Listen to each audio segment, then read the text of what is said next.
பணக்காரன் ஆயிரம்னு சொல்லி இந்த எண்ணத்தெல்லாம் ஆண்டவர் உடைச்சி நொறுக்கி என் கிருபை உனக்கு போதும் அப்படின்னு வச்சுட்டாரு. அன்றைக்கு அந்த 1 Corinthians 2:15 மூலமாக கர்த்தர் அந்த வார்த்தையின் மூலமாக தம்மை எனக்கு விளங்க பண்ணினார். அந்த வசனத்தை படிக்க படிக்க எனக்கு புரிய ஆரம்பிச்சிச்சு. நீ ஆவிக்குரியவன், நீ பரிசுத்த ஆவியை பெற்றுக்கொள்ளணும், பரிசுத்த ஆவியினால் நடத்தப்படணும், நீ பரிசுத்தமான வாழ்க்கை வாழணும், பரிசுத்தமான தெய்வத்துக்கு நீ ஊழியம் செய்யணும் என்று சொல்லி அன்றைக்கே ஆண்டவர் தெரிந்து கொண்டார். ஆரம்ப நாட்கள் இந்த வசனம் எனக்கு புரியலை. ஆனால் படிப்படியாக சாமுவேலுக்கு ஆண்டவர் வார்த்தையின் மூலமாக தன்னை வெளிப்படுத்தினது போல இந்த வசனத்தை ஆண்டவர் இன்றைக்கு விளக்கி காட்டிக்கொண்டே இருக்கிறார். இது என்னுடைய ஆயுள் கால வாக்கு தத்துவம். சொல்லுங்க, இதை வச்சே என் வாழ்க்கை 68 வருஷம் ஓடிக்கிட்டே இருக்கு. இன்னும் எனக்கு எவ்வளோ காலம் ஆண்டவர் வச்சிருக்கிறாரோ எதை வச்சு தான் ஓடும்?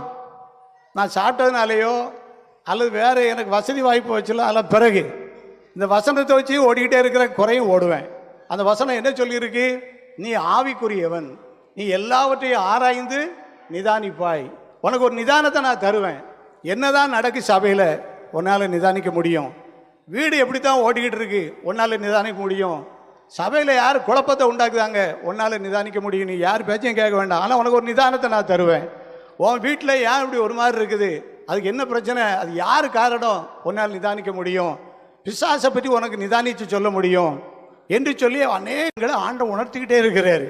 ஆவிக்குரியவன் எல்லாவற்றையும் ஆராய்ந்து நிதானிப்பான். நீ நிதானித்து எதையும் பேசுகிறாத, மனசில் வச்சுக்கா, யார்ட்டையும் போய் சொல்லிவிடாத, சண்டைக்கு வந்துடுவாங்க. நீ மனசில் வச்சுக்கிட்டு எதை நிதானிக்கையோ அதை அப்படியே ஆல்டரில் போய் நீ என்ன செய், ஜெபம் பண்ணு. அந்த ஜெபத்துக்கு கட்டாயம் பலன் கிடைக்கும் அப்படின்னு சொன்னார்.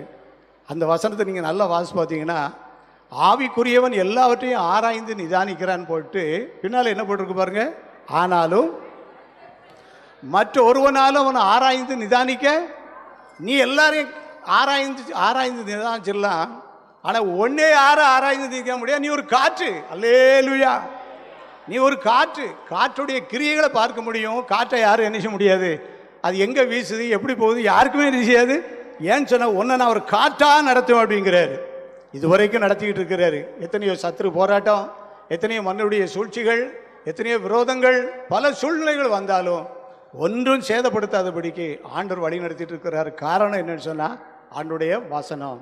நீ ஆவிக்குரியவன், நீ உலகத்துக்குரியவன் அல்ல, நீ பதவிகளுக்கு போட்டி போடுறவன் அல்ல, நீ உலக காரியங்களுக்காக ஓடுதவன் அல்ல, நீ தேவனுடைய ஆவியை பெற்றுக்கொள். இன்றைக்கு ஒவ்வொரு நாளும் அதிகாலையில் பல மணி நேரம் முழங்கால் போட்டு கைகளை உயர்த்தி வீட்டில் தனித்து உட்கார்ந்து ஜெபம் பண்ணிக்கிட்டு இருக்கிறேன்.